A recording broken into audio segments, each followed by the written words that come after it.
नमस्कार। कानूनी जानकारी के कार्यक्रम में हमारे साथ वरिष्ठ अधिवक्ता श्रीमान प्रेम किशोर मिश्रा जी मौजूद हैं और हम आपसे ही इस कार्यक्रम में कानूनी जानकारी चाहेंगे। जानकारी प्रस्तुत करें जी। धन्यवाद। छोटे भाई राजेंद्र मल्होत्रा जी, जैसा कि आप सभी लोग जानते हैं कि हमारे भाई अपने चैनल के माध्यम से आम जनमानस को कानूनी जानकारियां देते रहे हैं। उसी क्रम में आज हम बात करने जा रहे हैं, चर्चा करने जा रहे हैं धारा 133 CRPC जी। धारा 133 CRPC वहाँ पर लगती है जब कोई सार्वजनिक मार्ग, लोक स्थान, नदी, जल सरणी इत्यादि पर आम जनमानस वर्षों से उसका उपयोग कर रहा है, लेकिन सार्वजनिक मार्ग और लोक स्थान पर यदि कोई बाधा उत्पन्न की जाती है, कोई न्यूसेंस क्रिएट की जाती है, तो उसके लिए धारा 133 की कार्रवाई होती है, जो परगना मजिस्ट्रेट के वहाँ होती है। इस तरीके की समस्याएं हर जगह देखने को मिलती हैं। लोग सार्वजनिक जगह होती है जिससे लोग आवागमन करते हैं, उस पर कुछ लोग न्यूसेंस क्रिएट कर देते हैं, कोई मकान आगे बढ़ा के बना लेता है, कोई रास्ता अवरुद्ध कर देता है। ऐसी स्थिति में हम जो है परगना मजिस्ट्रेट के वहाँ एक मुकदमा दायर कर सकते हैं धारा 133 का। चूँकि यह मामला सार्वजनिक स्थान से जुड़ा हुआ है, इसलिए परगना मजिस्ट्रेट को यदि खुद इस चीज़ की जानकारी होती है जी, तो वो स्वतः संज्ञान ले सकता है। अच्छा। या पुलिस द्वारा रिपोर्ट होने पर या फिर जनता के द्वारा मुकदमा दायर करने पर, शिकायत करने पर इसकी कार्रवाई शुरू होती है।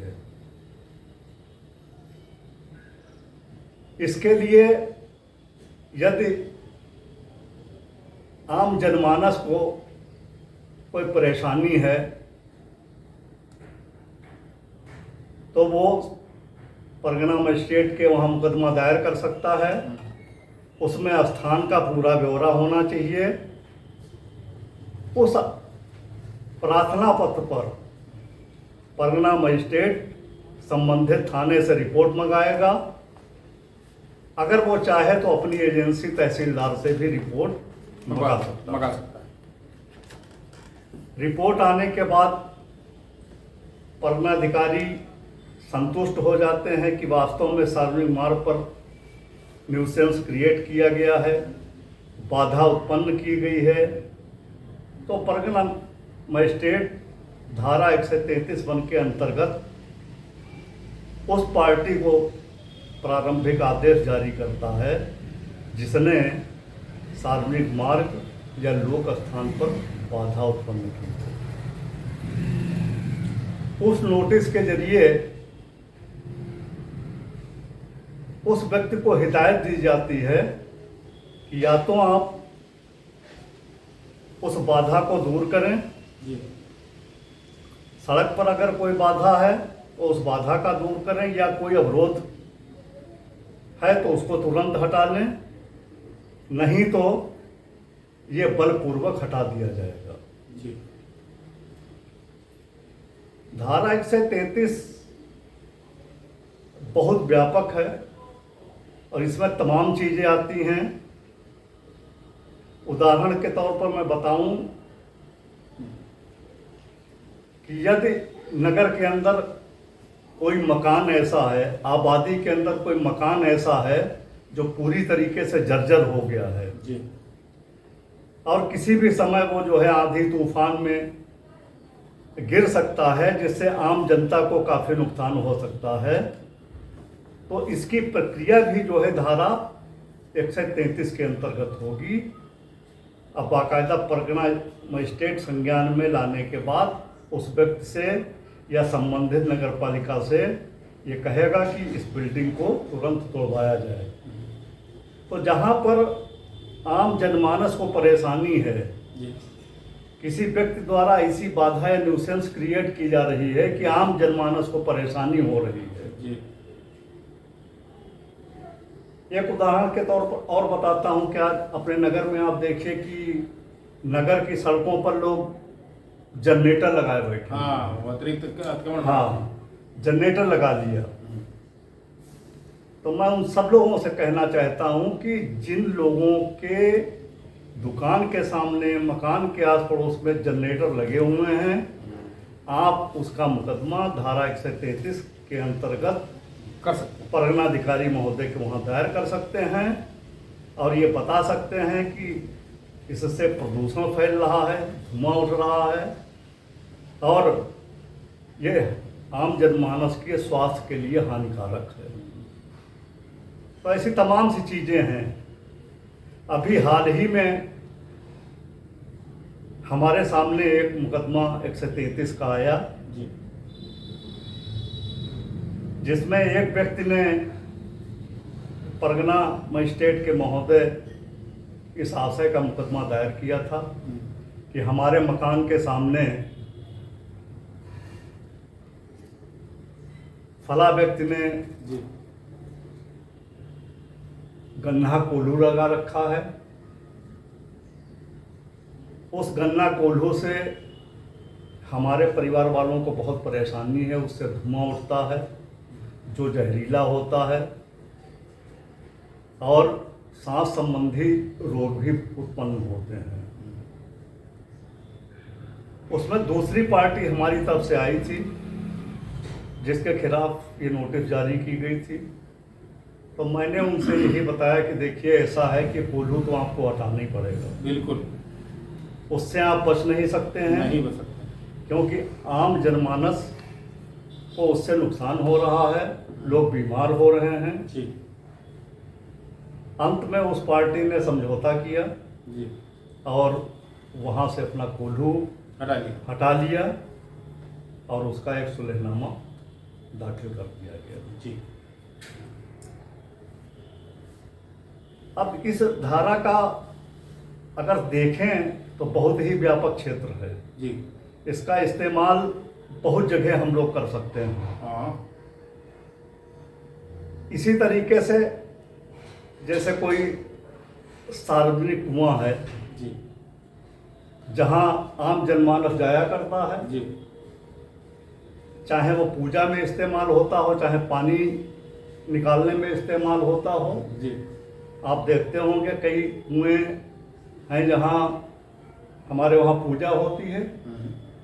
अब किसी व्यक्ति ने उस कुआं तक पहुंचने का रास्ता बंद कर दिया जी। तो उसके खिलाफ धारा 133 की कार्रवाई की जा सकती है और उसने जो वहाँ पर न्यूसेंस क्रिएट किया है वो हटाया जाएगा। बिल्कुल हटाया जाएगा। मतलब ये सुविधा है ये हाँ 133 में ये सुविधा है। और मैं हाँ CRPC की धारा है ये 133 और इसमें बहुत जल्दी निर्णय होता है। किसी भी तरीके की इस तरीके से परेशानी आने, मैंने जैसा बताया सार्वजनिक मार्ग हो, लोक स्थान हो, जैसे गांव देहात में आप देखते होंगे कि खाद के गड्ढों के लिए जमीन एलाट की गई जी। उस पर लोगों ने कब्जा कर लिया जी। आम जनमानस को परेशानी हुई कि वो खाद कहाँ डाले जी। तो आप उस पर भी कर सकते हैं जी। मतलब जनहित के लिए हाँ है। जनहित के लिए। लेकिन इसमें धारा 133 में जो है एक सबसे बड़ी समस्या है कि किसी एक व्यक्ति को परेशानी होने पर ये धारा नहीं लागू होगी। मतलब कई लोग हों, कई लोग जहाँ पर प्रभावित हों। पीड़ित पक्षकार अधिक संख्या में है। हाँ। मतलब आम जनमानस को परेशानी होनी चाहिए, हाँ, एक सिंगल पे नहीं। सिंगल का नहीं। जब आम जनमानस को परेशानी होगी तभी ये धारा 133 लागू होगी और इस पर जो है कार्रवाई की कार्रवाई की जा सकती है। मतलब एक आपके सामने विकल्प हाँ, है, आपके सामने विकल्प मतलब है। सीधा लोग लड़ने लगते हैं, वो न करें। हाँ, आप सीधे इस विकल्प को इस्तेमाल करें, विकल्प इस का सेक्शन को इस्तेमाल करें और अपना सोल्यूशन आपको इसी मिल जाएगा, इसी में मिल जाएगा। लोग लड़ने लगते हैं वो न करें, वो न करें जी। लड़ाई झगड़े से कोई फायदा नहीं। हाँ, इस तरीके के मुकदमे में बहुत ज्यादा खर्चा भी नहीं है। कोई अपना शांतिपूर्वक आप किसी अधिवक्ता से मिले, वो आपका मुकदमा दायर करेगा। आपको जो है आप ये मान के चलिए कि अगर आम जनमानस को परेशानी है तो वो परेशानी परगना मजिस्ट्रेट अवश्य दूर करेंगे। और जहाँ पर प्राइवेट न्यूसेंस है, एक व्यक्ति को किसी से परेशानी है, वहाँ पर फिर इस धारा से उसको लाभ नहीं दिया जा सकता। उसके लिए उसको जो है सिविल कोर्ट जाना पड़ेगा, सिविल कोर्ट में जाना पड़ेगा। हाँ। सही। कुल मिला के मेरे कहने का तात्पर्य ये है कि धारा 133 की संक्षिप्त कार्रवाई होती है। अगर व्यक्ति को कोई परेशानी है तो अधिवक्ता के माध्यम से या संबंधित अधिकारी के माध्यम से पुलिस में सूचना देकर वो 133 की कार्रवाई कर सकता है। और 133 की कार्रवाई में उसको पूरी तरीके से उपचार मिल जाएगा। बहुत बहुत धन्यवाद आपका, इस कार्यक्रम में आप आए। बिसरा रिपोर्ट, इसके संबंध में हम बताना चाहेंगे। जब किसी व्यक्ति की मृत्यु के बाद मृत्यु के कारणों का पता लगाने के लिए पोस्टमार्टम के बाद शरीर के कुछ आंतरिक मतलब अंदर के जो अंगों जैसे फेफड़ा, किडनी, आंत आदि के कुछ भागों को बंद डिब्बों में सेचुरेटेड सॉल्यूशन के साथ सुरक्षित रखा जाता है तो इसे बिसरा कहते हैं। बिसरा कब और क्यों लिया जाता है? जब किसी व्यक्ति की डेड बॉडी देखने पर उसकी मृत्यु संदिग्ध लगे, ऐसा प्रतीत हो कि मतलब कारण स्पष्ट न लगे, संदिग्ध लगे, या ऐसा लगे कि इसने कहीं जहर तो नहीं ले लिया या किसी ने जहर इसको खिलाए तो नहीं दिया, तो ऐसी स्थिति में आशंका जताई हो तो उस व्यक्ति का बिसरा पोस्टमार्टम के बाद सुरक्षित रख लिया जाता है। बिसरा को हॉस्पिटल के टॉक्सिकोलॉजिकल विभाग संरक्षित करता है। इसके बाद बिसरा को जांच के लिए फॉरेंसिक साइंस लेबोरेटरी में भेजा जाता है। बिसरा की रिपोर्ट आमतौर पर 1 माह और या 6 महीने के अंदर अंदर ये रिपोर्ट मिल जाती है और जिस केस से संबंधित होती है उस केस में पुलिस द्वारा छानबीन की जाती है और उसमें चार्जशीट लगा दी जाती है और चार्जशीट में यह लिख दिया जाता है कि बिसरा आना बाकी या शेष। जब बिसरा आ जाता है तभी उस केस में आगे की कार्रवाई होती है। तो ये बिसरा जो है एक प्रमाणित रिपोर्ट है।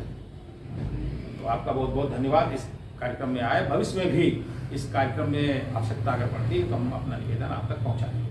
छोटे भाई आपको भी बहुत बहुत धन्यवाद जी, आपने हमें बुलाया, समय दिया जी, जिससे मैं अपने आप को गौरवान्वित महसूस कर रहा हूँ। बहुत बहुत धन्यवाद और कार्यक्रम को यहीं पर विराम करता हूँ। नमस्कार।